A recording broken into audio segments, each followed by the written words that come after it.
নমস্কার, আমি চন্দনা। আমার এই ছোট্ট চ্যানেলে সকলকে জানাই ওয়েলকাম। বন্ধুরা, তোমরা যে যেখান থেকে আজকে আমার এই ভিডিওটি দেখছো, আশা করি সকলে তোমরা খুব ভালো আছো, সুস্থ আছো, আর আমরাও বেশ ভালো আছি। নতুন দিনে নতুন সকালে আবারও একটি ভিডিও নিয়ে চলে এলাম তোমাদের মাঝে। তো বন্ধুরা, না স্কিপ করে পুরো ভিডিওটি দেখার অনুরোধ রইল। আজকের দিনটি ছিল শুক্রবার, আর ঘড়িতে সময় তখন ভোর 5:30। আজকের সকালে যেন ভারী মিষ্টি, কখনো বা মেঘলা, কখনো হালকা রৌদ্র, সব মিলিয়ে মন ভালো রাখার মতো একটি সকাল। আমাদের হাউসওয়াইফদের বিশেষ একটি জায়গা এই যে আমাদের রান্নাঘর, যেখানে দিনের শুরুটা হয় কিন্তু এই রান্নাঘর দিয়েই। বাড়ি থেকে এসে পুরো রান্নাঘর কিন্তু আমি হালকা হাতে ক্লিন করেছিলাম, তবে ওই যে 3-4 দিনের বেশি কিন্তু রান্নাঘর পরিষ্কার থাকে না। তাই আজকে হাতে সময় আছে বলে পুরো রান্নাঘরটা ডিপ ক্লিন করব। তোমাদের দাদাভাইয়ের অফিস আজ ছুটি রথযাত্রার উপলক্ষে, আর বাবুর স্কুল তো সেই গরমের ছুটি দিয়েছে, এখনও খুলিনি। রান্নাবান্নার ঝামেলাটা কিন্তু অতটা নেই, আজকে দেরি করে বসালেও হবে। আর যেহেতু সকাল সকালে এই পরিষ্কারের কাজে হাত দিয়েছি, ওই তোমার 1-1.5 ঘন্টার মতো সময় লাগবে পুরো রান্নাঘরটা ক্লিন করতে। আর জানো, আমার রান্নাঘরটা খুবই ছোট, সে কারণে সময়টাও বেশি লাগে না অবশ্য। আর জানো, আমার রান্নাঘরে প্রচণ্ড পরিমাণে পোকা হয়, শুধু রান্নাঘরে বলে না, পুরো ঘর জুড়েই আর কি। বিশেষ করে এই বর্ষার সময়টা সন্ধ্যাবেলা লাইট জ্বালানো থাকলেই আর কি পোকার উৎপাত। আর রান্নাঘর বুঝতেই পারছো, এমনিতেই তেলে চিটচিটা হয়ে থাকে। তোমার ওই মশলার কৌটো বলো বা আচারের বয়াম বলো, প্রত্যেকটা জিনিসের ওপর যেন ওই গুটি গুটি পোকাগুলো এসে পড়ে থাকে। সেগুলো দেখতে বিশেষ করে আর কি অনেকটাই খারাপ লাগে। এই কারণেই আমাকে ওই হালকা হাতে 2-3 দিন পর পর কিন্তু ভেজা কাপড় দিয়ে সব কন্টেনারগুলো পরিষ্কার করতে হয়। তো বন্ধুরা, ভিডিওর শুরুতে বলে রাখি, আজকে আমার এই ভিডিওর কোনো অংশ যদি তোমাদের একটুখানি হলেও ভালো লেগে থাকে, তাহলে কিন্তু অবশ্যই ভিডিওতে একটি লাইক, কমেন্ট, চ্যানেলটিকে সাবস্ক্রাইব করে দিয়ে বেল আইকনটি ক্লিক করে পাশে থেকো। তোমাদের একটি লাইক, কমেন্ট আমাকে আরও ভালো ভালো ভিডিও বানাতে অনেক উৎসাহিত করে বন্ধুরা। তো না স্কিপ করে বাকি অংশটুকু দেখতে থাকো।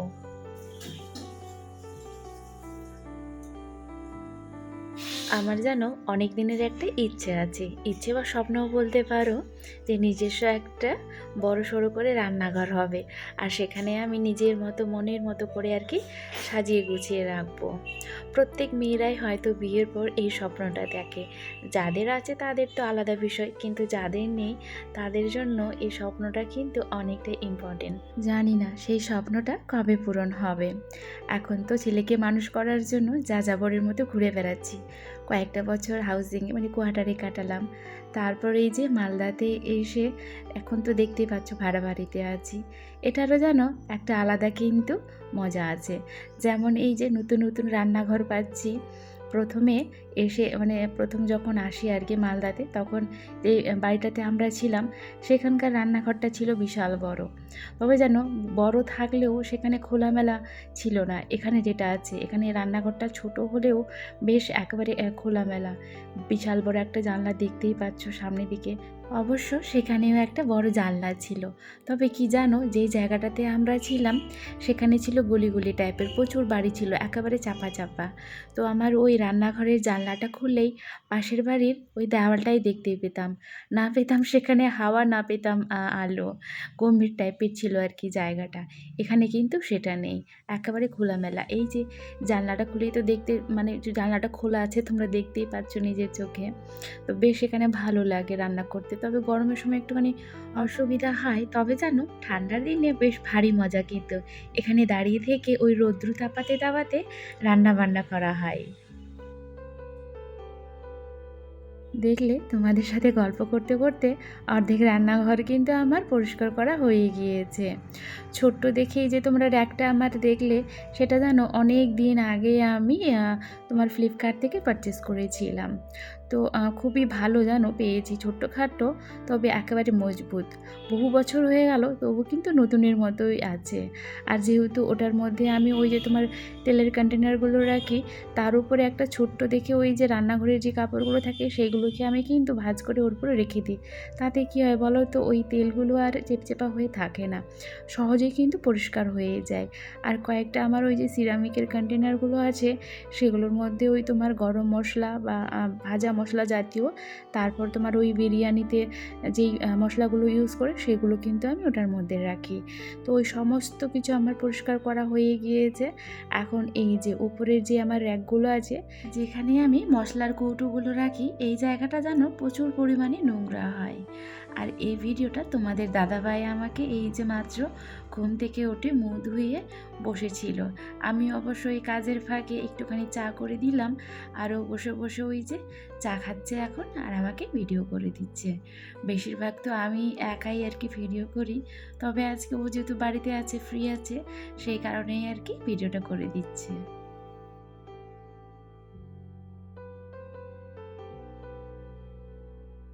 আমার রান্নাঘরটা একেবারেই সাদামাটা, পুরোপুরি আমার লাইফের মতো। তোমরা দেখে সেটা বুঝতেই পারছো। অন্যান্যদের রান্নাঘরে সেকে দামি দামি কন্টেনার থাকে, কিন্তু আমার এই যে দেখো, মাঝে মধ্যে তো ওই ঘিয়ের কৌটোগুলো ফেলতে দেয় না, জানো, যখন ঘি শেষ হয়ে যায় ফেলতে আমি যাই, তোমাদের দাদাভাই বকা দেয়, কি ধুয়ে মেজে রাখলে এগুলোতেই তো মশলা রাখা যাবে, ওই তোমার টাকা খরচ করে আর নতুন করে কৌটো নেওয়ার কি প্রয়োজন। রায়গঞ্জ থেকে যখন আমরা এখানে আসি, তখন যেন অনেকগুলো ওইভাবে করে করে জড়ো হয়ে গিয়েছিলো ওই তোমার ঘিয়ের কৌটোগুলো, সেগুলোতে অবশ্য আমি রাখতাম সমস্ত আর কি মশলা। তো যখন রায়গঞ্জ থেকে এখানে আমরা আসি, সেই সমস্ত রান্নাঘরের পুরনো জিনিস থেকে শুরু করে সব কিন্তু আমি মেজে ঘষে নিয়ে এসেছিলাম, সেগুলোই অবশ্য এখানে ব্যবহার হচ্ছিলো। তো মাঝখানে ওই বহু পুরনো হয়ে গিয়েছিলো বলে কৌটোগুলো কিছুটা আর কি চেঞ্জ করা হয়েছে। অন্যের আছে বলে আমাকেও যে সেই সমস্ত জিনিস কিনে শো আপ করতে হবে, সেটা যেন একদমই আমার ভালো লাগে না। আমার কাছে যেইটুকু নিয়ে আছে সেটাকেই যদি একটুখানি পরিষ্কার পরিপাটি করে রাখি, তাতেও কিন্তু অনেকটাই ভালো লাগে। এই যে যেমন দেখো, এখানে কিন্তু তেমন দামি দামি কন্টেনার নেই, পরিষ্কার করে রেখেছি বলে বা পরিষ্কার করলাম বলে কতটা ভালো লাগছে। আর রান্নাঘর যেমনই হোক না কেন, একটু যদি পরিষ্কার করে রাখা যায়, দেখবে দেখতে কিন্তু বেশ ভালো লাগে, আর সেই রান্নাঘরে ঢুকে রান্না করতেও বেশ ভালো লাগে, তাই না? এই যে একটু আগে বললাম না, আমার রান্নাঘরটা যেমন সাদামাটা, ঠিক তেমনই আমার লাইফটাও সাদামাটা। আমার লাইফটা অবশ্যই সাদামাটা, সেটা তোমরা দেখে মানে বুঝতেই পারছো, জলের মতো পরিষ্কার। এই যে যেমন আমি মাঝে মধ্যে শ্বশুরবাড়িতে যাই, সেখানকার ভিডিও শেয়ার করি, শুধু শ্বশুরবাড়ি বলে নয়, আমি যেখানেই যাই সেখানকার ভিডিওই কিন্তু শেয়ার করি। তো সিম্পল লাইফ আমার। এই ছুটি হলো ছেলের স্কুল, একটুখানি শ্বশুরবাড়িতে গেলাম, সেখান থেকে ঘুরে এলাম, মার বাড়িতে গেলাম, কন্টিনিউ এইভাবেই কিন্তু আমার তোমরা ভিডিওতে দেখে আসো। কোনো কিন্তু বদলাও নেই এটার মধ্যে, আর কোনো অভিনয়ও নেই যে কিছু সাজিয়ে গুছিয়ে দেখালাম বা কিছু অভিনয় করলাম, একবারে নেই। একেবারে আমার সিম্পল লাইফস্টাইল আর কি, যেটা বাস্তবে হয় সেই সমস্তই আমি তুলে ধরি বা সেই সমস্তই দেখাই। অনেকের হয়তো এই টাইপের ভিডিওগুলো দেখে বিরক্তও লাগতে পারে, সেই তোমার একই লাইফস্টাইল আমার। যেমন ছেলের স্কুল ছুটি হলো, একটুখানি টুক করে গেলাম শ্বশুরবাড়িতে, আবার বাড়িতে এলাম, মানে এখানে এলাম, এসে এই ঘর বাড়ি পরিষ্কার, বা মার বাড়িতে একটুখানি গেলাম, মার বাড়ির কিছু শেয়ার করলাম। তো আমার তাতে কিছু করার নেই, জানো, কারণ আমার এরকম সিম্পল লাইফস্টাইলেই ভালো। আমি না অভিনয় করে কিছু দেখাতে পারি, বা কাউকে কোনো কিছু বলে যেটাকে আমরা নাটকের মতো আর কি করে করবো, সেটাও আমার পক্ষে সম্ভব নয়। যেটুকুনি বাস্তবে হয় সেটুকুনি আমি শেয়ার করি। তো দেখো, এইদিকে তোমাদের সাথে গল্প করতে করতে রান্নাঘরে পরিষ্কার করে বেরিয়ে পড়েছি। নিচটা অবশ্য আমার মোছা হয়ে গিয়েছে। আর রান্নাঘরে যে কাপড়গুলো আমি ইউজ করি সেগুলো তো মাঝে মধ্যে ওই তোমার গরম জলে হালকা একটুখানি সার্ফ দিয়ে আর কি সেগুলোকে ফুটিয়ে কেচে নিই। তো ঠিক তেমনই আজকেও কেচে কুচে ওই যে বেলকানিতে মেলে দিলাম। আর এখন বাকি যেই কাজগুলো আমার রয়েছে সেগুলো হচ্ছে এই তোমার বিছানাপত্র ঝাড়া, ঘর বাড়ি ঝাড় দেওয়া। সেগুলো তো রোজকার কাজ না করলেই না হয়, করতে তো হবেই, তাই না? তো এই যে সকাল সকাল যে আমার রান্নাঘরের এত বড় একটা কাজ হয়ে গেছে, সেটাতেই আজকে আমি অনেকটাই আর কি খুশি। কারণ এই সমস্ত কাজ করে স্নান টান করে রান্নাঘরে আজকে মানে দাঁড়িয়ে থেকে রান্না করতে বেশ ভালো লাগবে, যেহেতু রান্নাঘর পুরো আমার ক্লিন পরিষ্কার হয়ে আছে। একদিক থেকে আমি পরিষ্কার করেই আছি, এই বিছানাপত্র টান টান করে গুছাচ্ছি, আর একদিকে ওই যে দেখতেই পেলে বাবু পড়তে বসে। এখন ওই রুমটা আবারও কিন্তু সেই সকালবেলা যেমন ছিল সেই রূপে ফিরে আসবে। যেদিন ছুটি থাকে আর কি বাবুর বা তোমাদের দাদাভাই, সেই দিন ওই বেশিক্ষণ এই বিছানাপত্র ভালো হয়ে থাকে না জানো। সেই তোমার আমি টান টান করে গুছিয়ে রাখি, একটু পরে দেখবে আবার সেই আগের মতো হয়ে আছে। এতে কিছু করারও নেই, কারণ বিছানাপত্রতে তো শোয়ারই জায়গা, সেখানে তো শুয়ে বসে থাকতে হবে, সবসময় তার সাজিয়ে গুছিয়ে রাখাটা সম্ভব না, তাই না?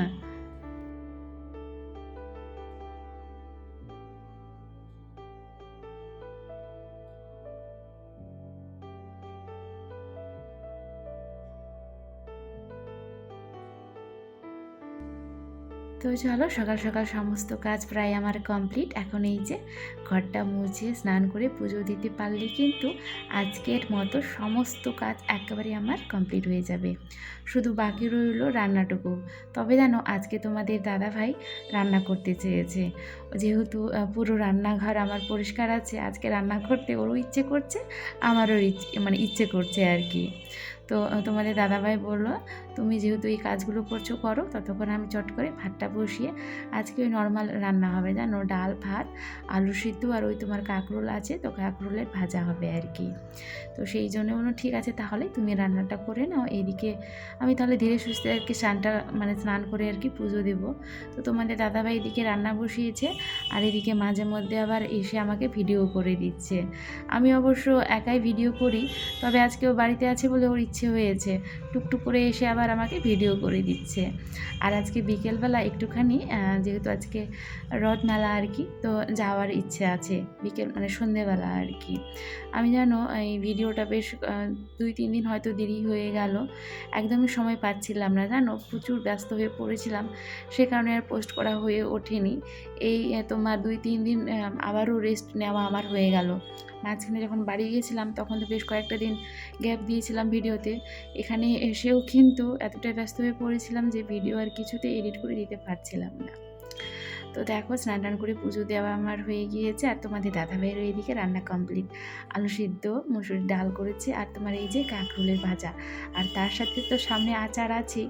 যার খেতে ইচ্ছা হবে সে খাবে, যার ইচ্ছা হবে না সে খাবে না। বাড়ির মধ্যে বেশিরভাগ আচারটা আমি একটুখানি খাই, আমার ছেলে পছন্দ করে না, তোমাদের দাদাভাই। তো এই যে দেখো, বিকেলবেলা জানো একটুখানি রেস্ট নিচ্ছিলাম আর কি, ঘরে বসেছিলাম। তারপর যেমনি শুনছি এত বাইরে গম গম আওয়াজ হচ্ছে, বাইরে বেরিয়ে দেখছি এরকম দৃশ্য, বেশ ভালো লাগলো জানো। এই প্রথম আমাদের মালদাতে রথ দেখা, আর ঘরের সামনেই যে দর্শন করতে পারবো এটা কিন্তু কখনোই ভাবিনি। তবু সন্ধ্যাবেলা মালদা টাউনে এলাম, আর এখানে এসে দেখছি পুরো দুর্গাপূজার মতো জানো, মানুষজন একেবারে গম গম করছে। বেশ আজকে দিনটা ভালো কাটলো। তো বন্ধুরা, তাহলে ভিডিওটি এখান থেকেই শেষ করলাম।